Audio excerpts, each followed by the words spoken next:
Hey guys, what's up? My name is Shayda Campbell, and in today's tutorial we are going to create a cute watercolor birthday card.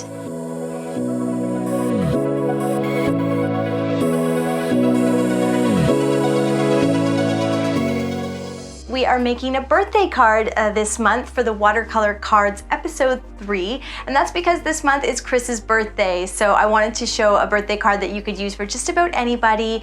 And since you guys are always requesting animals, even though I don't always love drawing them, that's what we're gonna do. We're gonna do a cute seal, and we'll illustrate him first and then paint it out in watercolors. So let's start by taking a look at the illustrations I've done. It's always a great idea to do a little prep work for a project like this if you can. And I've illustrated 2 different seals, and I think I like the one on the top. He is blowing a little kiss, and hence my sealed with a kiss pun. And so that's the one that I'll be showing you how to illustrate today.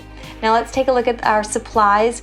We are using a little piece of hot pressed watercolor paper cut to size, a pencil, an eraser, and then of course we're going to use an artist pen, something like a Pigma Micron that will not bleed when it gets wet when you paint over top of it. So I'm going to start by sharing how to illustrate this seal. Now seals are really great because they're sort of just a lumpy, very nondescript shape, and that makes them wonderful to illustrate for anyone who's not confident illustrating animals like me. So you can see I've just started with the shape of the body. It can really be any sort of wide, circular, oval-like shape. He's got a bit of a curve. Actually, I'm going to move in a little closer, and I'm going to change the shape of the body just slightly. I just want to change the angle that I'm drawing him on. But you can see it's fairly simple. I want to leave lots of space around the seal. Leaving that negative space is a really good decision to make. It will make your card look so much more sophisticated if the illustration isn't taking up the entire thing. And I'm just adding 2 little fins on the back there, 1 fin on the side of his body. Just keep shaping the body until you get it the way you like it, and adding 1 extra fin, or a second fin on the side there, and it's like he's waving. And then we'll sketch a heart in behind him. Again, leave lots of negative space, lots of border. Now when you go to draw his face, it's always a good idea to mark the middle so you have an axis for the face. He's got a little nose, very simple mouth and whiskers, and then 2 little eyes. And I'm going to start going over everything in pen so that you can really see. So the fins on the outside, or his tail, are smooth, and then with a little scalloped edge on the inside. Just try to be confident when you're going over the shape of his body with the pen. Just make those wide, long, sweeping lines with try for no break in there. And again, the little fins or little arms or whatever those are, flippers, smooth on the side, and then the scalloped edge along the end. So very, very simple. I think he comes together quite easily, especially for an animal. And his nose, you can leave a little highlight on top. That's a nice detail. Draw those whiskers moving out away from your body so that they sort of trail off at the end, just smooth strokes. And then for his eyes, before I go over it in pen, let's talk about those. I'm actually going to erase. And if you put his eyes really close together, that changes the look of him completely. Or what if they were just half circles for like a sexy seal? Or maybe bubble eyes if you're doing a card for a kid. So changing those tiny little details, you can really change the look and feel of the entire card. And I am doing sort of a more realistic eye. Again, just leaving a little highlight, and that will really help. And then I'm going to do a little heart shape right on the purse of his lips there, since he is blowing a kiss.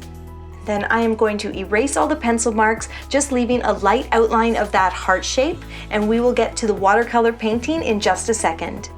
I want to take a second to thank today's sponsor, and that is Bunz. Now, Bunz is a community where people meet every day to trade for things like houseplants, art, furniture, and clothing, and wine. So the reason that I am so excited about this sponsor is I'm someone who really believes in doing more with less. And if you're like me and you're a little bit anti-consumerism and you care about the environment, then I think you're going to really enjoy checking out this Bunz app, because Bunz is like a big swap and trade with your whole city. There's no money involved, and you can trade for just about anything.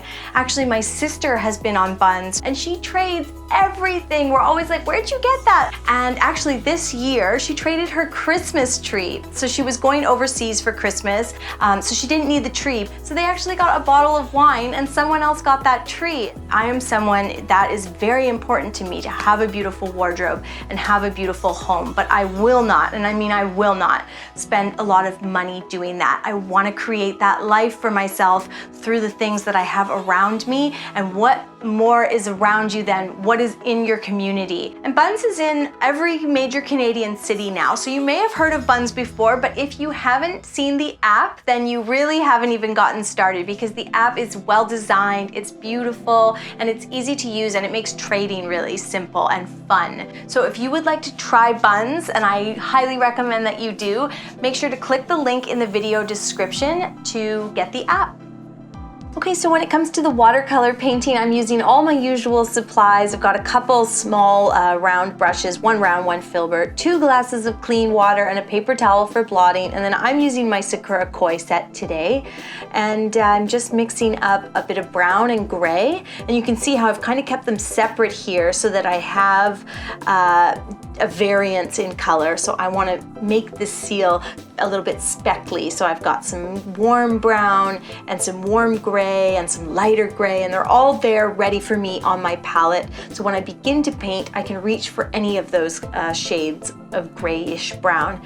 And now I'm starting to paint just using very, very light, very watery gray brown. And then I start to add more darker grays and browns into that wet area.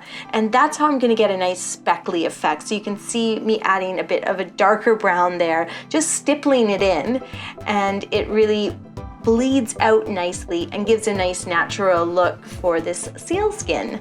And I'll go darker all along the outside, all along the perimeter of my seal, leaving a nice white or light area for his belly, and going a little darker on the fins. And yeah, but basically I've got this wet area now, and I'm just going to keep adding this sort of textural element to his skin, to his back here and his fins. And I'm just sort of having fun and experimenting, really. I really don't have any idea what a seal looks like, but I'm just going with it. And then once you're all done with that, while he is drying, you can mix up a nice light pink. And I just like to practice painting those X and O's with a very, very tiny brush before we hit the actual card. Practice is always good, just to make sure you don't have too much paint or that the color is good.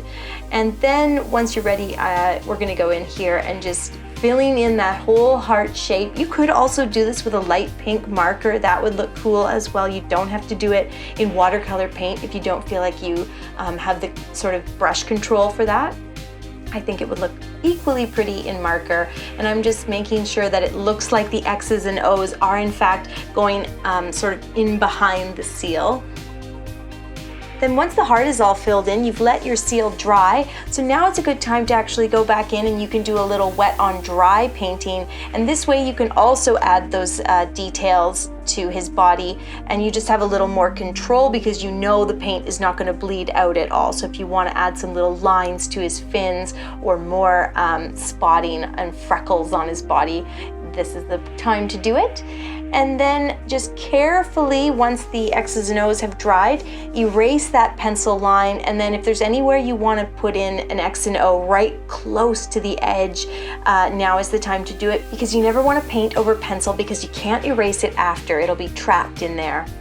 Okay, and then when that is all done, I just want to add my message, which is sealed with a kiss, and I'm just doing it in a very simple print. What I do is I mix capital and lowercase letters, or upper and lowercase letters, and it just gives this fun, I call it my greeting card font. It looks really cute, but it's very, very simple to do.